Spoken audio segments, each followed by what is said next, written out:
Hello friends, welcome to my YouTube channel. I hope you all are like my videos and share my videos.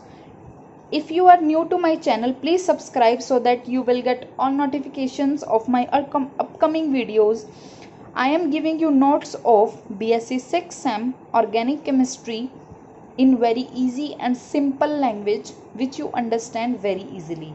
So today my topic is peptides of organic chemistry chapter.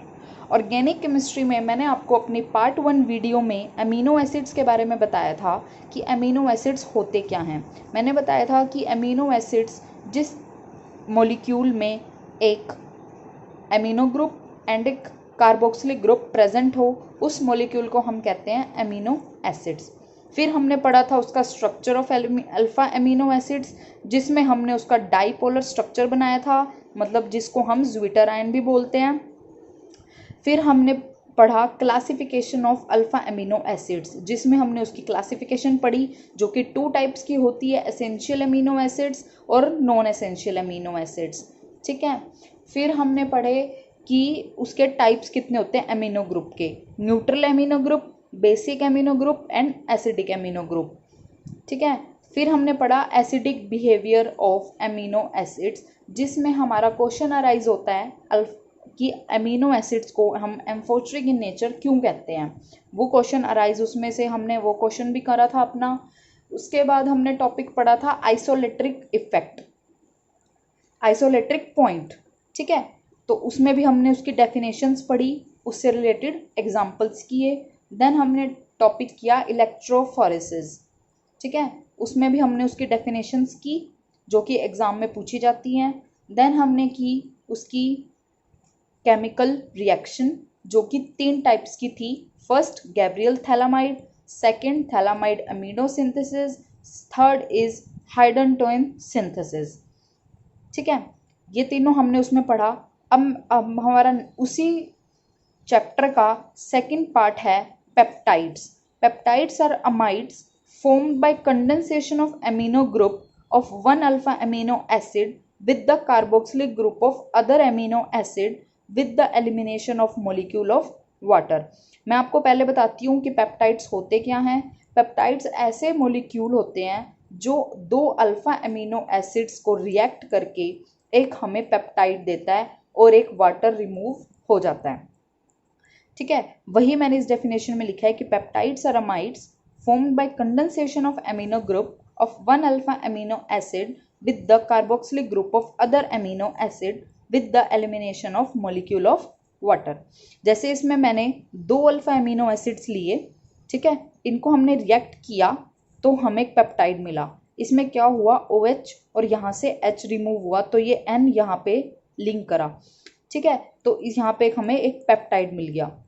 Now the amide linkage जो C double bond ONH जो यहाँ पे linkage हुई उसको हम कहते हैं peptide bond और पेप्टाइड लिंकेज। ये एग्जाम में क्वेश्चन पूछा जाता है कि व्हाट इज पेप्टाइड बॉन्ड या पेप्टाइड लिंकेज। तो आपको अगर दोनों में से कोई भी आता है तो आपको यही सब डेफिनेशन लिख के आपको ये एक्सप्लेन करके आना है कि ये बॉन्ड है, इस बॉन्ड को हम कहते हैं पेप्टाइड बॉन्ड और peptide linkage. Now, peptides are classified as dipeptide, tripeptide, ditetrapeptide and finally polypeptide। जो पेप्टाइड्स हैं वो 3-4 टाइप्स के होते हैं जिसमें हम 2 अल्फा अमीनो एसिड्स को अगर रिएक्ट करके बना रहे हैं तो हम उसको कहेंगे डाइपेप्टाइड। ऐसे ही नेक्स्ट होएगा ट्राइपेप्टाइड, उससे नेक्स्ट डाइटेट्रापेप्टाइड। ठीक है। आप इसे नोट कर लीजिए।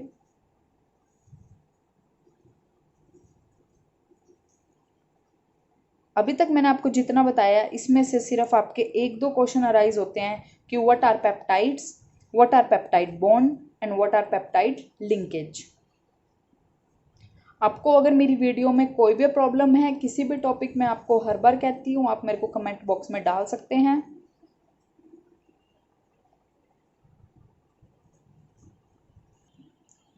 सेकंड इज मैंने आपको यहाँ पे कुछ 2 एग्जाम्पल लिखे हैं डाइपेप्टाइड और ट्राइपेप्टाइड के। यहाँ पे मैंने क्या किया है, डाइपेप्टाइड का मतलब है कि मैंने 2 ग्लाइसिन को मिक्स करके एक मॉलिक्यूल बनाया है पेप्टाइड का, वो है डाइपेप्टाइड। और यहाँ पे मैंने क्या किया है, मैंने यहाँ पे लिख दिया है glycine plus alanine plus glycine, मैंने 3 बार रिएक्ट किया तो इससे हमें बना ट्राईपेप्टाइड। इसको हम ऐसे लिखेंगे ग्लाई एला ग्लाई और यहाँ पे ग्लाई ग्लाई, ठीक है। ये होंगे peptides. The peptides have free NH3 on one hand and a free CO group on the other. The amino acid having the free NH3 group called N-terminal. अगर किसी भी पेप्टाइड में एक NH3 एक्स्ट्रा है एक एंड पे, ठीक है, तो उसको तो हम कहेंगे एन टर्मिनल, ठीक है। और किसी अमीनो एसिड पे अगर free COO negative group present है एक्स्ट्रा, तो उसको हम कहेंगे C टर्मिनल ग्रुप, ठीक है, या फिर C terminal amino acid residue, ठीक है। ये क्वेश्चन आ जाता है कि what are N terminal amino acids, तो आपको डेफिनेशन लिख के उसको एक्सप्लेन करना है, एक एग्जांपल देना है कि 2 अमीनो एसिड से आपने एक पेप्टाइड बनाया, उस पेप्टाइड में आप देखोगे कि एक NH3 आपको फ्री दिखाना है, तो वो एग्जांपल हो जाएगा एन टर्मिनल का, ऐसे ही C टर्मिनल का, ठीक है। Now next is peptide bond is planar in nature, the hydrogen of NH and oxygen of COO are trans with respect to each other, ठीक है। Now, next important topic is synthesis of peptide from amino acids. इसमें हमें synthesis करनी है peptide bond की amino acid से, ठीक है। ये इसमें हम 2 टाइप की सिंथेसिस पढ़ेंगे। First is classical peptide synthesis, second is solid phase synthesis, ठीक है। First is the condensation reaction between 2 amino acid molecule to form peptide linkage is an endothermic reaction and does not take place easily. Second, to overcome the low reactivity of COOH group towards nucleophilic substitution reaction by the NH2 group of other amino acid, the carboxylic group of one amino acid molecule is activated by converting it into its acid chloride. The problem is that the activated acid chloride react with another molecule of its own as well as other amino acid. ये आपको ये points classical peptide synthesis में लिख के आने हैं, ये exam में आ जाती है, मैंने लिखा हुआ है, ये 16 के पेपर में आई हुई थी।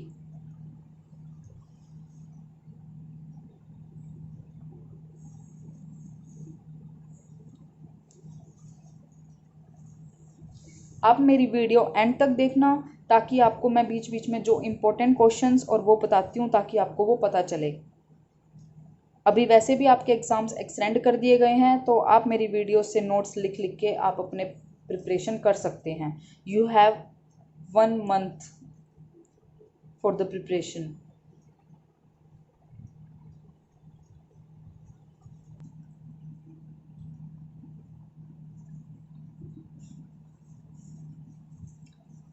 इसमें मैंने आपको एग्जाम्पल बताया है, ये आप एग्जाम्पल लिख लीजिए।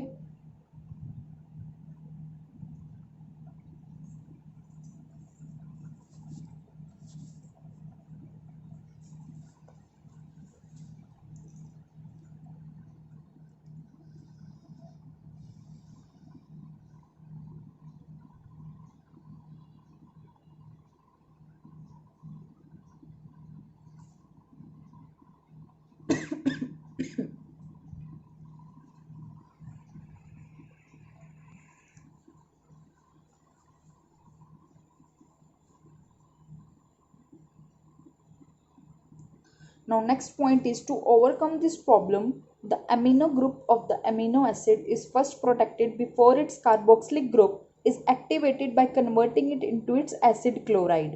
The main point of peptide synthesis from amino acid. ये क्वेश्चन एग्जाम में पूछा जाता है कि पेप्टाइड सिंथेसिस के मेन पॉइंट्स क्या थे।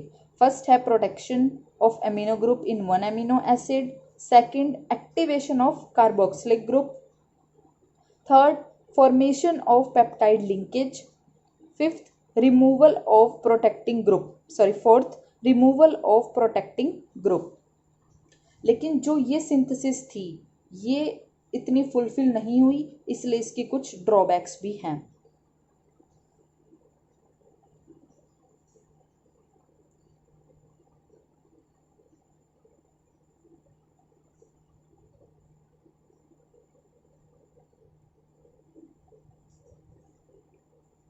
The classical peptide synthesis, which involves stepwise condensation of amino acid molecule, can be used to synthesize oligopeptide, but the synthesis of large peptide is very difficult. मतलब इसकी drawback ये थी क्योंकि ये वाली जो सिंथेसिस है इसमें आपको ये चारों पॉइंट्स करने पड़ेंगे जो मैंने अभी आपको ऊपर बताए हैं, प्रोटेक्शन, एक्टिवेशन, फॉर्मेशन और फिर रिमूवल। तो इसमें हम बड़ी सिंथेसिस अगर कोई हमें करनी है तो हम वो इसमें नहीं कर सकते, ये इसकी एक बहुत बड़ी ड्रॉबैक थी। ठीक है, ये ड्रॉबैक के पॉइंट्स हैं।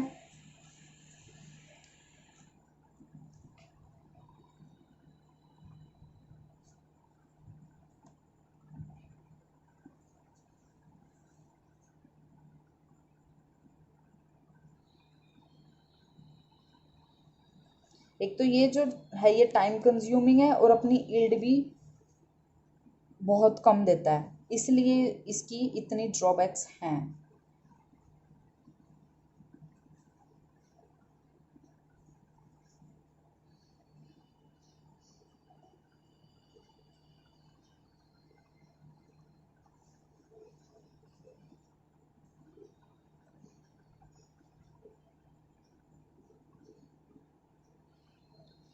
Now, our second topic is solid phase peptide synthesis. In solid phase peptide synthesis, the synthesis is carried out on the surface of insoluble solid support. The solid support consists of polystyrene. Step 1. Step 1 में आपको क्या करना है, BOC आपने 2 लिए, ठीक है, उसके साथ आपने एक CH2Cl को रिएक्ट किया तो हमें एक एस्टर लिंकेज मिली। इन स्टेप को आपको याद करना है, आप एक दो बार इनको नोट करके लिखिए ताकि आपको ये एग्जाम तक याद रहे।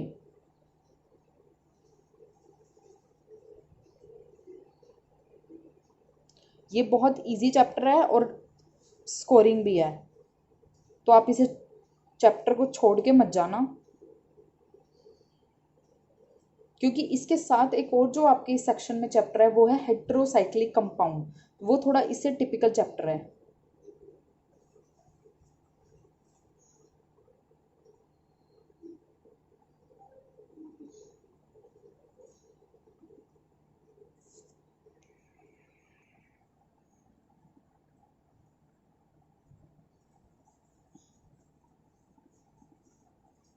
स्टेप 2, इसमें हमें TFA यूज करना है, यानी कि CF3COOH। यहाँ पे हमें एक पॉलीमर बॉन्ड मिलेगा।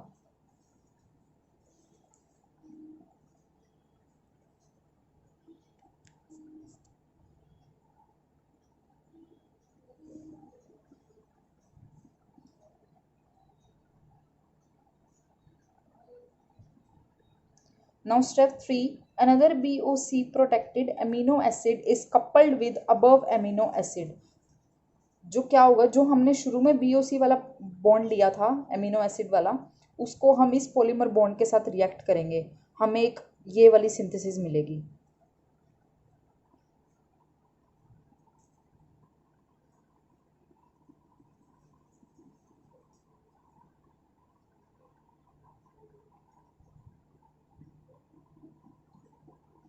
नेक्स्ट स्टेप है step 4, removal of BOC with the help of TFA। यहाँ पे हम BOC को रिमूव करेंगे TFA की हेल्प से। TFA का CF3COOH।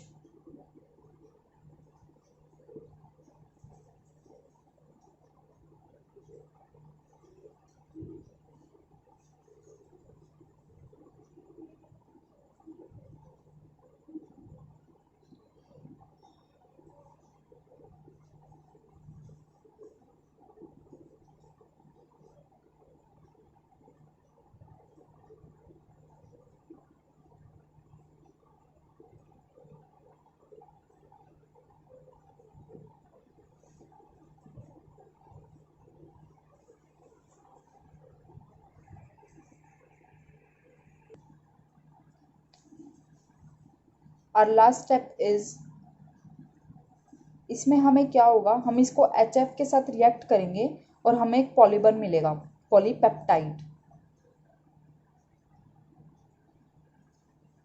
फिर है उसकी एडवांटेजेस। आप पहले वो रिएक्शन नोट कर लीजिए, फिर मैं आपको इसके एडवांटेजेस बताती हूँ इस सिंथेसिस की।